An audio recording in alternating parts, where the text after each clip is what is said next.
Medical പ്രൊഫഷണൽസിന് UAE work ചെയ്യാൻ അനുമതി നൽകുന്ന ആ ഒരു ലൈസൻസിംഗ് സംവിധാനം ഒരു യൂണിഫൈഡ് സിസ്റ്റത്തിലേക്ക് കൊണ്ടുവരാനായിട്ട് പോകുന്നു. മിനിസ്ട്രി ഓഫ് ഹെൽത്ത് ആൻഡ് പ്രിവെൻഷന്റെ ഹയർ ഒഫീഷ്യലാണ് ഇത് സംബന്ധിച്ച സൂചന നൽകിയത്. നിലവില് അബുദാബിയിലും അലൈനിലും വർക്ക് ചെയ്യണമെങ്കിൽ ഹാർഡ് ലൈസൻസ് ആണ് വേണ്ടത്.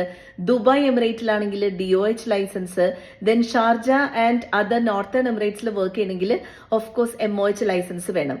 പക്ഷെ ഇതിൽ നിന്നൊക്കെ മാറി ഒരു യൂണിഫൈഡ് സിസ്റ്റത്തിലേക്ക് വരുന്നതോടെ ഈ ഒരൊറ്റ ലൈസൻസ് ഉണ്ടെങ്കിൽ UAEയിലുള്ള എല്ലാ എമിറേറ്റുകളിലും, അത് പ്രൈവറ്റ് പബ്ലിക് സെക്ടറിലെ മെഡിക്കൽ ഫെസിലിറ്റീസിലൊക്കെ ഈ ഒരൊറ്റ ലൈസൻസ് ഉണ്ടെങ്കിൽ വർക്ക് ചെയ്യാൻ സാധിക്കും എന്ന സംവിധാനത്തിലേക്ക്, ആ ഒരു സിസ്റ്റത്തിലേക്കാണ് വരുന്നത്.